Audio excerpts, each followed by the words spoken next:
Welcome to another episode of Million Dollar Stories, where we get to interview authors from all over the world. And I just love learning from our guests, people who have the courage and clarity to put their thoughts down on a piece of paper for the world to read.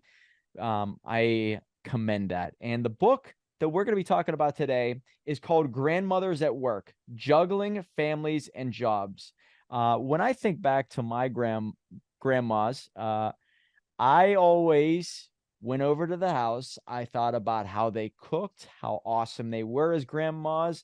And I never for once ever thought about their careers or what they did before they became grandmas or, before they retired. So when I'm looking at this book and I'm interviewing authors from all over the world, I start to analyze how that's becoming very uncommon. Now people are working till they're 65 and then maybe taking a part-time job. And I'm seeing it more and more in the workplace. So that's why I would love to talk to our guest today, Madonna Harrington Meyer. Thank you so much for being here. My pleasure. Thanks for inviting me, Mike. Well, start off with the genesis of the book. Why did you write this? I think you outlined it in the intro of the book, but maybe give us the breakdown. I think we're all aware that women in their 20s and 30s are juggling children and jobs. And I think what we were not so aware of is how many women in their 50s and 60s and even 70s were juggling children and jobs. Yeah. It's one thing to work all day and come home and do laundry and chase a 2-year-old when you're 20 and 30. It's quite another to do that when you're 50, 60, 70, and maybe have chronic conditions like arthritis, or you've maybe struggled with cancer or hip replacement, something like that. It changes what the work is really like when you're older and doing both of those things at the same time. And this is more so about career-driven women who love to work, right? Or is this more It's not, about, okay. yes, them and others as well. So for the book, I interviewed 50 older women who are both working and taking care of grandchildren. And some of them had very high power jobs. They were working in DC, they were flying around the world for their jobs, they were making a lot of money. But many of them actually had medium income jobs, and they're working because they need to be working. They're supporting themselves. If they have husbands, they're supporting them. And very often they're helping to pay for things for the grandchildren as well. When you look back on maybe 50 years ago, it wasn't like this. There weren't a lot of women working at this age, right? It was still the guy, or maybe they were both retired, probably because they had the pension in place and certain, financial maybe disciplines that people don't have nowadays. But what's the difference between my grandmas and nowadays? Is there a major contrast? This is not your grandma's grandma, for sure. We have this image of grandma walking around with an apron and a rolling pin and sitting in a rocking chair. Grandma's got a laptop. Grandma's got an Yeah. she's got an iPad, and she knows how to use it. So it is really a different situation. And part of this is because so many women work in their 20s and 30s and 40s, but it's also because so many women are working later into life. So women used to go into the labor force for 10, 20 years and then step out. And now we're seeing more and more women working well into their 60s. And we had a little down dip with COVID, but we're dipping right back. We're noticing it's going right back up. And I think you have one of the stats in there that the average retirement age is, every 10 years is jumping up by like 2 years or something like that. So have gone up quite a bit. They dipped down during COVID, as I mentioned, but they've gone back up. And also the age at which you become a grandmother is getting older as well. So it is still about 50, but we are seeing more and more people becoming first-time grandparents well into their 60s. So for example, I'm about to turn 65 and I'm not yet a grandmother, and I'm not alone. There are many women who are waiting longer and longer. They're older when a first grandchild arrives. And so would you say that I was able to find some data that proves that maybe happiness is not increasing as much as the freedom and the rights that are given to women as they get older, or compared to maybe back in the 50s. Are you noticing any type of trend when it comes to state of minds or depression levels or happiness in general? Is it going up? Is it going down? Is it staying the same? If you talk to grandmothers about their grandchildren, they weep tears of joy. You've never seen as many happy tears as you have talking to grandmothers about their grandchildren. They're so happy to see them, so happy to take care of them. The first big chapter in the book is actually called Joy. I think it's the only sociology book ever to use the word joy. let alone make it be the heading of a chapter. But there's tremendous joy, and people talk a lot about the meaning of life, that it's the most important thing they've ever done. Taking care of their grandchildren gives grandmothers great joy. Now, not all of them, of course, but many, many of them. And I would say that due to inflation and the cost of everything, it's going up, which means that there's definitely a need to have supplemental income at this age as compared to before. Back in the day, 50s, Right. I believe a house cost $10,000, right? And so you could have one income, take care of everything past 65 years old. But now, cost of living, and maybe you can kind of bring to light some of the crazy costs. Not only does it cost more, but healthcare costs more. So they require more doctor's visits and maybe certain things that they need to take that do drain the bank account. So what is happening? Well, I think several things are happening. One is that sometimes women really love their jobs and they want to keep working because the job is meaningful, it's important work, their friends are there, their social lives are pivoting around their work. So sometimes that's a big part of it. And part of it is they do not have enough money tucked away in their nest eggs. Their retirement planning hasn't gone as well as they had hoped. Some of it is they don't yet own their home and they need to pay that off. And some of it is they're bankrolling the other generations. They're giving an awful lot of money to their children and their grandchildren. So some of the grandmothers I interviewed could have retired, but they continue working so that they've got enough money to be able to pay for saxophone lessons for the grandchildren or a house cleaner for the household or that sort of thing. So there's a combination of all those things. It's also difficult to retire before the age of 65 because Medicare doesn't start till you're 65. You can't get Medicare unless you have a disability before age 65. So there's often this window between maybe 55 and 65 where people might like to retire, but health insurance is too expensive for them to be able to afford it without working. Well, on the cover of your book, you have an individual at the computer with a baby next to them at the office. And when I see that, I'm thinking to myself, man, how is that possible whenever you have, and that's probably a common thing where people have these careers and they still have these responsibilities with their grandkids. Probably they want to be with their grandkids that you bring so much joy. But there is something happening with this. I don't know if it's Gen Z or Gen X that nowadays the new generation is not doing as well as the previous generation, right? So it's wild how the income levels now, or they're staying at home longer, or they're not more financially secure. So grandmas and grandfathers are needing to step in much more, right? So that's a common trend also. And I'm assuming you ran into that. Right, you've hit it right. You've hit the nail right on the head there. There's a tremendous intensification of grandparenting. So in the old days, being a grandma meant taking the kids to the zoo, maybe having dessert before dinner, maybe, staying up late to watch a movie, eating popcorn in a room you weren't supposed to eat popcorn in. And now being a grandmother very often means meeting the bus, bringing them home, helping them with dinner, helping them with homework, doing their laundry, making their lunches for the next day, tucking them in. So I talked to many, many grandmothers who were doing very intensive care work, and they were struggling with algebra, and they were struggling with calculus, and they were struggling with how difficult some of the schoolwork was that they were expected to help with. And so we're seeing a tremendous intensification of grandparenting. Grandparents' jobs are looking more and more like mothering jobs. So many of the grandmothers said to me, I wish I could just wear my grandma hat. I don't have time to take them to the zoo.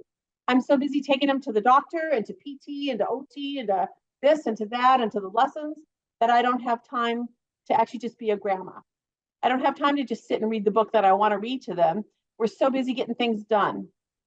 Wow, with all this technology, all these resources, and they're not gaining time. So is it in alignment with just my generation potentially vacating responsibility or making poor decisions? What's happening? So I'm not going to say that, not at all. So I think one of the things you see in a book like this is diversity. So some families, the adult children are making wonderful decisions, but their jobs are very demanding. They're expected to be at the office 60 hours a week. And somebody's got to pick up the slack with those children. Daycares are only open for so much of the day. Somebody's got to get those kids off the bus. Somebody's got to pick up the slack. So that's one answer is some people have extremely demanding jobs. Another answer is we have a huge increase in single parenting. So we have a lot of single moms. So there's no parent to hand off duties with. You know, in my household, one of us put the kids on the bus, the other one got the kids off the bus. And so we could shift our two schedules to accommodate. But if there's only one of you, there's somebody to shift with. And so you might rely on grandma much more if you're a single parent as well. So I just wanted to mention one other thing. Grandparenting is intensifying, and we're seeing some grandmothers stay at work longer so that they don't have to provide as much childcare. So they're saying, I could have retired, but I'm going to keep my job for another 5 years until all the kids are in first grade, because I don't want to be providing quite this much grandchild care. I'm happy to take them on weekends and evenings, but I don't want to have them all day every day. So I also saw grandmothers staying at the jobs longer in order to use it as a way to set some limits. Yeah, you bring up a very good point there. The single parent household is definitely increasing, right? Divorce rates, but people are having kids and they're not staying together, or they're not even getting married, right? That's what's happening. So who else is going to take them whenever the individual needs to earn an income? That person goes to work, and somebody has to be responsible for the baby. Now, there's probably something else that's happening here, and maybe you could touch on it. Women obviously have fallen in love with their careers. Are they wanting to stay at their career, therefore not wanting to stay home with the kid, and therefore giving the kid to the grandma for them to be more responsible for the baby while they go out and earn a living, even though there are two parents at the house, both of them working? I think some women and some men are in love with their careers and want to be at their careers rather than home with the children. And I also think that some jobs expect you to be there whether you are in love with the job or not. And so some jobs are just very demanding and they control your schedule quite a bit. I think that it can go both ways. I think a lot of women wish they had more flexibility, more ability to maybe be part-time, but their employers won't allow that kind of thing, or they might like to work from home a little bit more. So I think there's a lot of different answers to that question, a lot of diversity in the answers to that question. Some women really love their jobs and some really don't, but they need to support their families. They need work. And obviously your book is tailored towards grandmothers. Whenever you interview them, what exact are the grandfathers still working? Are they what's happening on that side? When I started the project, I thought that I would interview both grandmothers and grandfathers. And what I found was that while there are plenty of grandfathers who help out and take care of the grandkids, they're usually not still working. So I was looking at this intersection of still working and watching the grandkids. And that's where I just found women. I didn't find men doing both.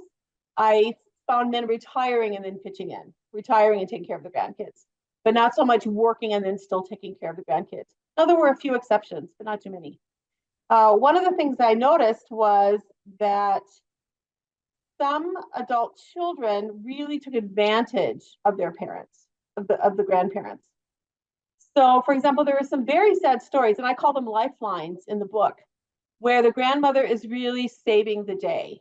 So there was a story about a young man. He and his girlfriend got pregnant in high school. They got married, they got divorced. And now the grandchild goes back and forth between them. So the son has the grandson every other weekend. And grandma would call over there and she said, I could hear the party raging. And what do? Do I leave him there or do I go get him? So of course she would go get him and bring him to her house for the weekend, which now meant her son was free to party all weekend because he now no longer had responsibility for his grandson. So I never asked about enabling, but a third of my grandparents mentioned it, that their adult children were taking advantage of the care they were providing, to party too late, to stay out too late, to not come home on time, to go out with their friends rather than watch their children, that sort of thing. So there was about a third of the grandmothers mentioned their concern that they were enabling their children to be kind of crummy parents, not really the best parents. Now, when I think of individuals getting older, personally, I mean, my career is tied to my identity. There's no doubt. I love it. And so I think there is something that to be said about purpose and drive. And I'm assuming some of these individuals you work with, like you said, they love their career, but it's their identity. So even if they go from full-time to part-time, it gives them some type of purpose to wake up and be valuable to the world. So I'm assuming it's not just a money thing, but hey, it's who I am, and I gain my identity by going to work. And that's probably something very difficult for people to let go of at 65, 70, 75, when that's all you've known your entire life. Right. And let me actually just move this along to a slightly different but related topic.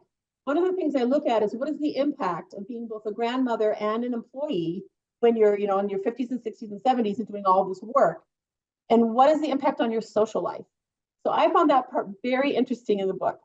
Some of these grandmothers have protected their social life. They still get together once a month with their college friends. They still get together with their bridge club.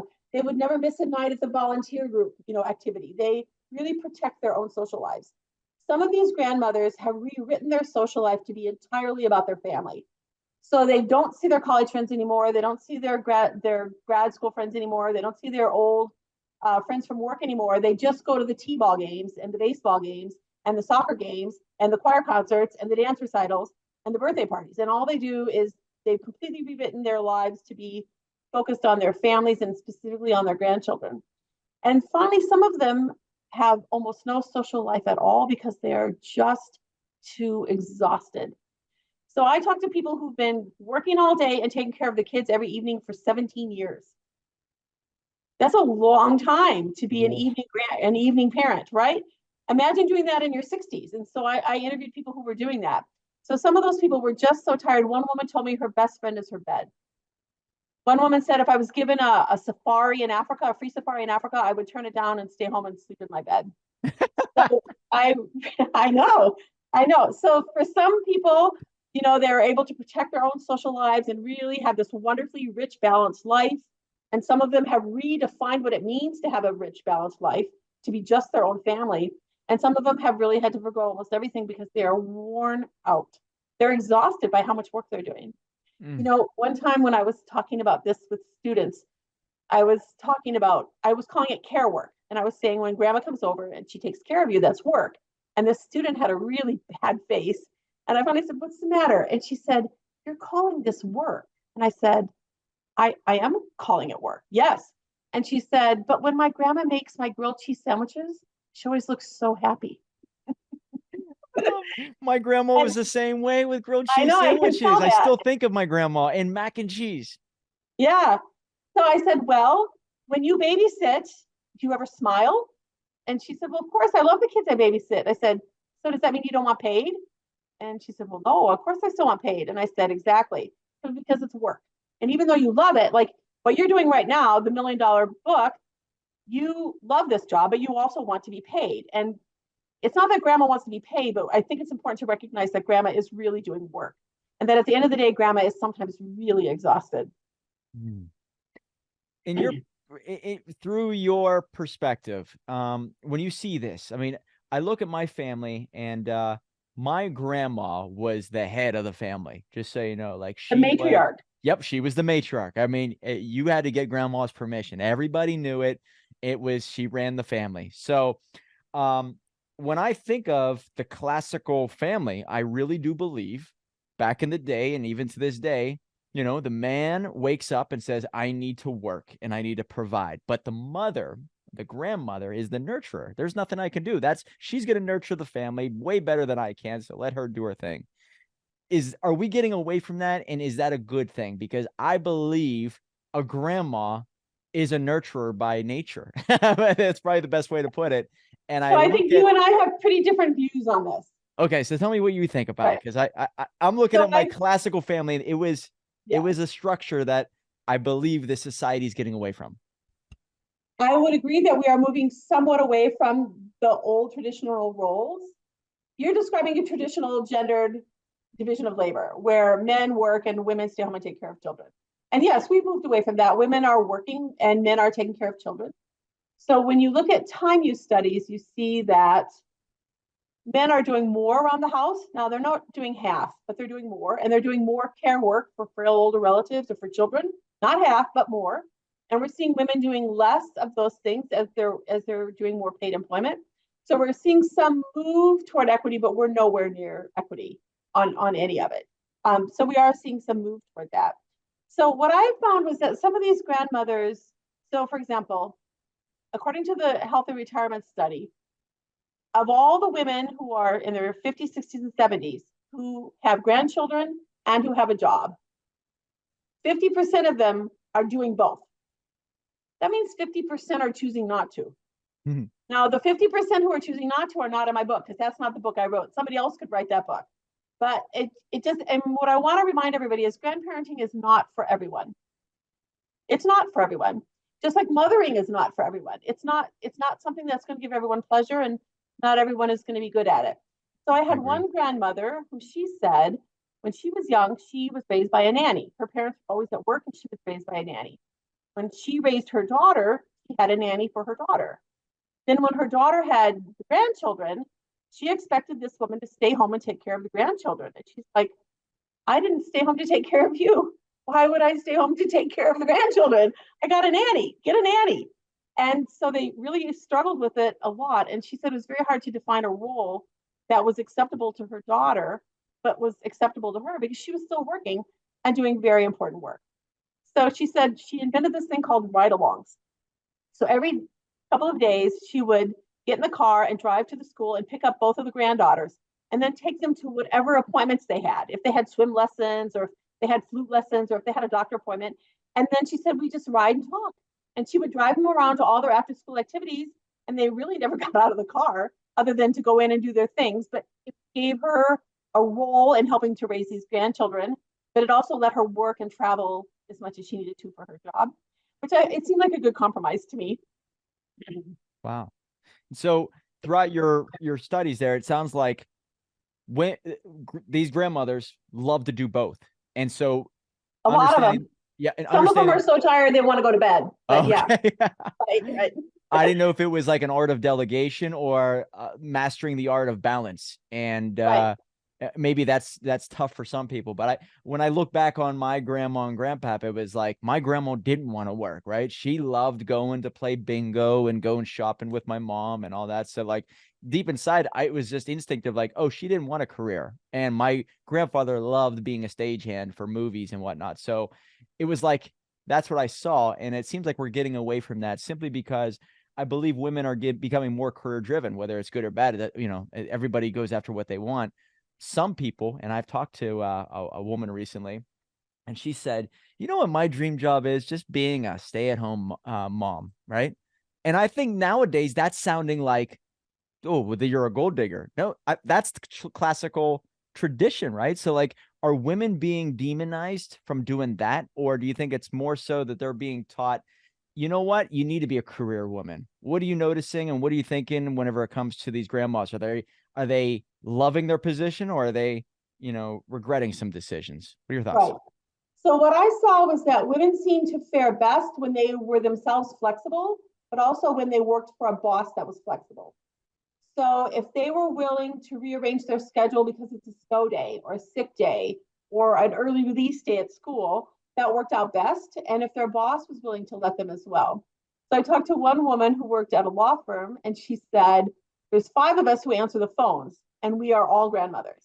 And she said, we set our schedules side by side by side, and we say, okay, you leave early Tuesday for your t-ball game, you leave early Wednesday for your choir concert, and then we'll all leave early Thursday for the, you know, the volleyball game. And she said sometimes they would just forward the law firm's phone to one of their cell phones, and they'd be at the game answering the phone, hello, so and so, so and so, and so and so. And she said they felt very confident because they'd all worked there for a long time and they were indispensable. And she said there's not one of those lawyers who can really answer the phone. They don't know how. So she said they're not going to fire us. So I think there was a tremendous sense among many of the grandmothers who'd been at their jobs for a long time that they were very valued and very highly rewarded and very important to the place where they worked. And they weren't precarious. They didn't feel precarious at all. By contrast, many of them mentioned that their daughters were in more precarious employment positions. So I'm thinking of a daughter who had recently gotten divorced, and she'd gotten a new job, which paid better, which was great, but she was on probation. And so she couldn't miss a single day of work, or she was at risk of being completely let go. And so I saw grandmothers with more job security talking about granddaughters who were in more precarious situations. So the grandmothers were pitching in to cover until the daughters were in more rock solid employment positions because they're supporting themselves and their families. Did you notice that there are certain advantages to, I mean, like hiring grandmothers? Oh, yeah. I believe that they know themselves, they know their schedule, they have something to lose, right? They love that stability, but they don't need to go out and explore the world, so they're not going to jump from one company to the next. And I think that the world is opening up to hiring older people. Maybe it's not, you're not across the board, but I'm starting to see a lot more acceptability to it. So there's a lot of Right. benefits to hiring grandmothers. Is that right? Hiring older people in general, absolutely. And we certainly saw this after COVID when we had real labor shortages. There was a tremendous renewed interest in hiring older people. I personally think one of the smartest things you can do as an employer is have an age integrated workforce. Employers have a tendency to hire a bunch of 20-year-olds or a bunch of 40-year-olds or a bunch of 60-year-olds. But really, an age integrated workforce makes a lot of sense because then you have people with different strengths, different weaknesses. They bring different things to the table. And so I think in general, hiring workers from each decade, people in their 20s, 30s, 40s, 50s, 60s, that all makes sense to me as an employer. I'm not an employer, but research suggests that age integrated is a good way to go, and that older workers really add a lot of value to a work site. There are many studies of companies that hire only older workers and they thrive. Yeah. I'm looking at my company and I have a woman who's, and this isn't old. I realize I'm 39, but an individual who's early 60s, and she's talking daily with an individual who's 23 years old. And I think it's a sense of leadership, really, more so than anything else that she has within the company. And it's great to see. And I believe that I don't think she's a grandma, but there's a sense of leadership and the ability to say, I've been here, I've done this, and I see there's a lot of potential because of her perspective. And I think a Right. lot of people should take advantage of that. Hire older people in your organization because they do see certain advantages that other people don't. I think so too. One of the most difficult things that I ran into in interviewing people was some of the financial impacts. So, as I mentioned, sometimes grandparents are bankrolling the younger generations. And so they're paying for tremendous amounts of things. They're paying for textbooks, scientific calculators, UGG boots, band camp. They're paying for Spanish camp. They're paying for all kinds of house cleaners. Sometimes they're having meals delivered. I saw grandparents paying for, if you can name an item that happens in a household, I had a grandparent pay for it. There's nothing you could mention. Diapers, formula, clothing, tennis lessons. The list was endless. Now, sometimes grandparents have a great deal of money and it's easy for them to afford to do this, right? We saw this during the pandemic. They took the whole family on a cruise, that kind of thing. Those are grandparents I'm not too worried about. But when grandparents sometimes have fewer resources and they're still bankrolling a lot of these expenses, they bite away at their own retirement nest egg. And I saw many people who had taken on new debt. So they Mm. had been trying to save money, and now here they are approaching their own retirement, and they're actually taking out a second mortgage on their house, or they're using their retirement savings to help their daughter get through a divorce or their son get through a difficult business situation. So I saw people taking on new debt, and that means many things. They're taking on new debt. It adds a lot to their anxiety and their worry, but it also means they're usually going to delay retirement, and it often means they're going to delay medical care, means they're going to delay travel, fun things. Some of them need to move to a simpler housing situation. They can't afford to do so. So I saw some really serious consequences for people who were taking on too many financial consequences because they were helping bankroll that younger couple of generations so much. When you were doing research for this book, did you notice that maybe society's going in the wrong direction? Maybe the family structure is breaking down or getting flipped upside down. Anything that really scares you amongst some of the data or some of the stories that you're seeing on a common, or I guess, on a common basis? Well, I think I come at this from maybe a different angle than you do, in that I tend to focus on the kinds of programs the US could provide but does not provide. So we could make sure that everybody has paid vacation through their job, but we don't. We could make sure everybody has paid sick days through their job, but we don't. We could make sure everybody has health insurance through their job, but we don't. We could make sure that there's universal pre-K all around the country. All of these things would provide tremendous support to families of all ages, and they would help grandmothers as well if we have these things in place across the board for everyone. and not just the people who were sort of lucky enough to have a good job that provided those things. So if you have a really nice job, then your nice job will provide you with paid vacation days, paid sick days, a pension plan, and health insurance. But if you're doing gig work or you've got a lower paying job or a job that's less stable, you're not likely to have any of those benefits. And then that makes it really difficult to juggle your work and your kids, makes it harder for grandma to juggle work and kids, that kind of thing.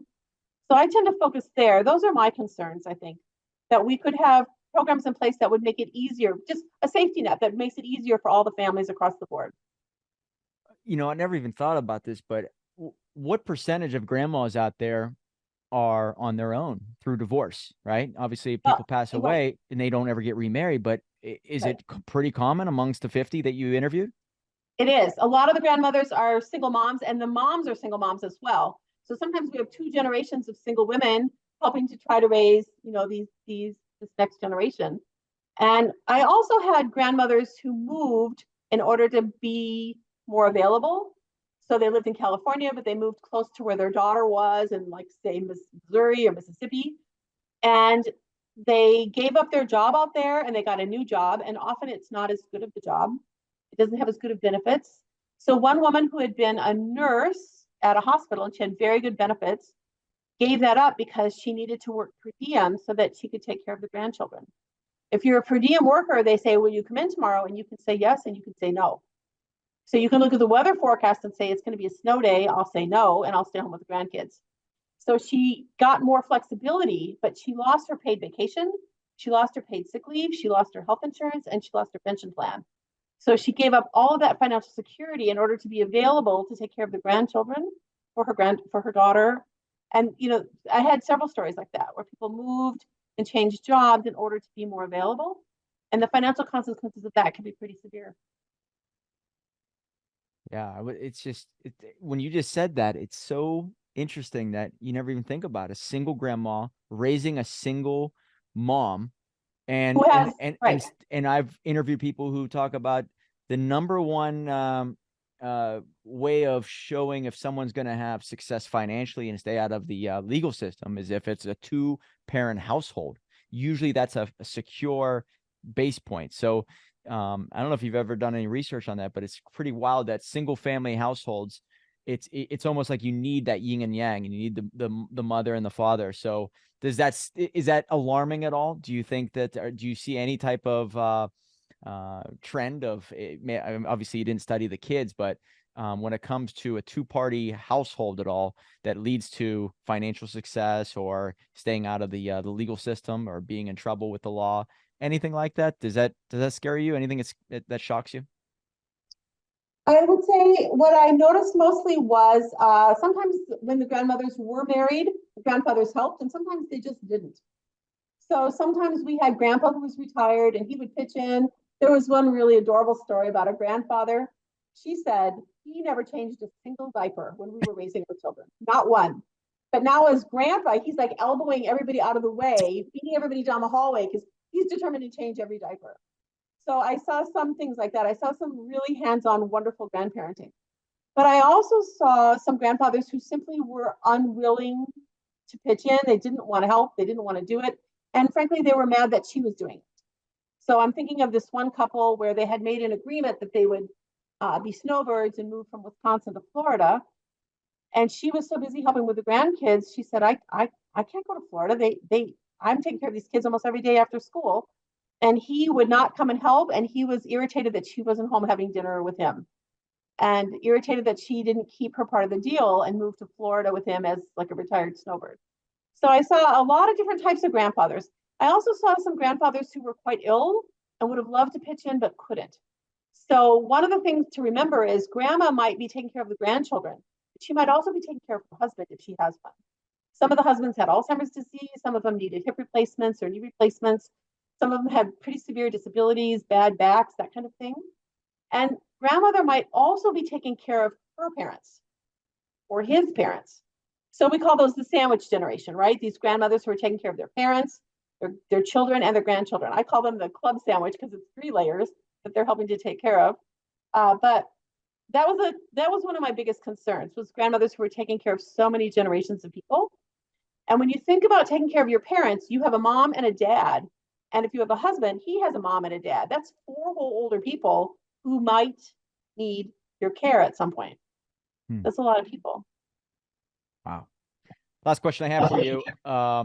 One of the great entrepreneurs out there, you know, helps people start businesses. His name's Patrick Bet-David. And he was talking about, and I don't know if it's the exact story, but he set his wife up so she has her own separate bank account, never has to ask for any type of money, whatever. She has her own career, but they have 2 separate bank accounts, I believe.